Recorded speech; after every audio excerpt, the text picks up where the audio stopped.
Friday Fitness on a real Friday.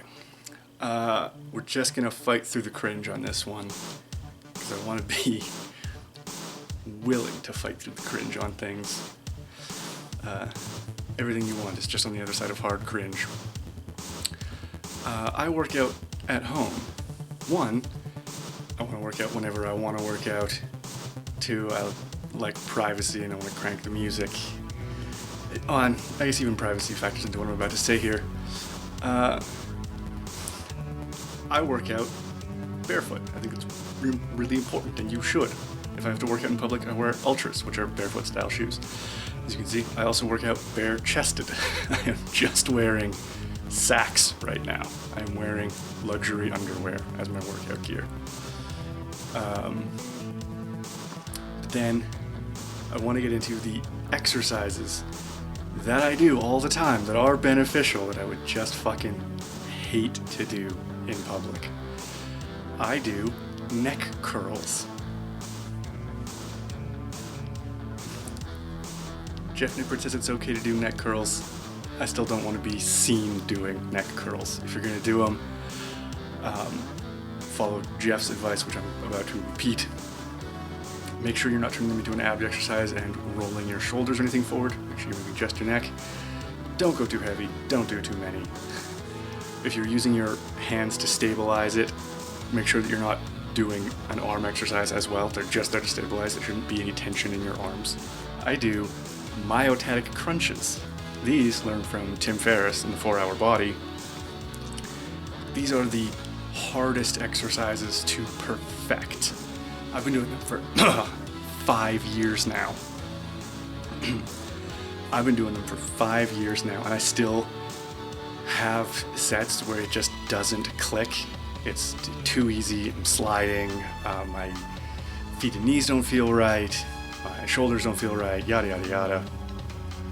And then there are other times where it just clicks and they become extremely difficult, but I know that that's beneficial, and I end up not even finishing the set because I'm totally burned out. So they are a very, very difficult exercise to perfect. They look quite silly. They cause you to fall all over the place. So yeah, myotatic crunches are rough. Sissy squats. Now I don't know that these are actually proper sissy squats. These are kind of a new one for me. I just learned this from a Ryan, insert name here, Humiston? I think it's Humiston. Video, because I want to work the outside of my quads and not have just that single teardrop on the inside of the knee. So I'm trying to work the outside of my quads to get some growth there and have wider quads. These look ridiculous, and he does it by even sitting on a dumbbell. Because if you're his size, people don't say shit to you. If you're anyone else's size, you're going to get filmed and laughed at. And you're going to be in someone's gym fail compilation. Plank jacks. These are kind of just like aerobic style exercises that just look cringy and require these sliding pads, which I don't think many gyms have. Mine are super cheap and don't work great, but they do work. And it's really difficult to get any adductor work going. So I love these. I do them all the time. I guess in a gym you would just hit an adductor machine. If you could get Lululemon wearing Fitfluencers away from those for a second. But yeah, anything with these guys, because there's a bunch of exercises I do with these sliding pads. They all feel pretty cringy from a gym bros watching you point of view. Push-ups. The way that I do push-ups now requires so much setup and it just looks weird. And I'm just doing push-ups. People will be like, why isn't he doing them on the floor? It's to get the tremendous deficit that I'm getting when I do these kinds of push-ups. I was doing deficit push-ups with just some handles before and then weights under the handles. And at one point, this actually started with doing pikes because I want to do pike push-ups to supplement my incline pressing work. And I thought, I still need the deficit. If you're trying to do normal pike push-ups, your head is in the way, and you're getting no range of motion. And I have these dip bars that I made from Home Depot actually Rona.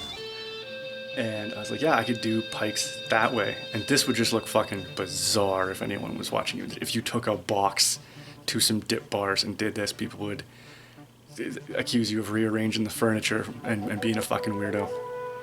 But these are super beneficial. I love them. I love dip bars. All kinds of dip-based motions in my routines. Sirs. Toe dips. After I do calf raises, I do these toe dips. These are a great... I learned these because I get shin splints when I run, and running is my biggest priority. And these are a lifesaver. Do these every day. Strengthen your tibial muscles, the muscles behind your shin, and shin splints dealt with. I get them at the start of every running season, and I have a special roller for them as well. Let me show you that. The cock and ball roller. I've shown it on previous vlogs, I guess you'd call these. And you just roll it up and down your tibial muscle, like next to your shins. It's fantastic. There's your shin splints dealt with. Toe dips. But if you did these toe dips in a public gym, A, where would you do them? If you turned around a calf machine, I don't know that you'd be able to stabilize yourself. And then 2, you just look like a fucking weirdo.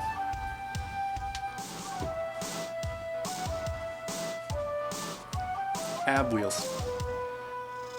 Jeff Cavalier says ab wheels are okay. Ab wheels are okay. There's a right way to do them. I will defend them to the death, but I will not do them in public. I will not bring an ab roller to the gym to do ab wheels. They're a great piece of... My ab wheel came for free with... I think it was the pull-up bar came in a box with the handles that I started using for push-ups and an ab roller and some bands. Anytime you get like hardware store fitness equipment, it comes with other unsellable fitness equipment that like someone that was trendy for a while and now needs to get bundled like shitty movies come in 4 packs at the same hardware store. But yeah, there's a right way to do ab wheels. Don't move your butt behind you. Don't let it pass your knees. Jeff Cavalier taught us that. Don't bend your elbows at all. Elbows locked, elbows in. They're really good. I do them on deadlift days so that I have something that feels like it's the opposite motion of a deadlift, where it's about deliberately crunching inward and stretching outward, as opposed to just the crunching up and then pulling weight up and pushing the ground away. So they feel like complementary antagonist exercises.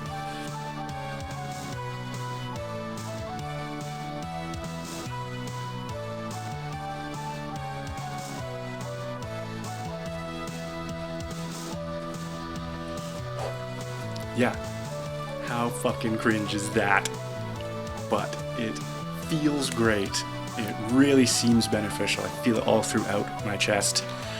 And I just feel better about my breathing in general. I have a pretty good book on breathing called Breathing for Warriors that I would also recommend. And I was thinking about making a separate video if I could organize these thoughts about how learning breathing for stage acting and breathing for singing is really beneficial for breathing for exercise.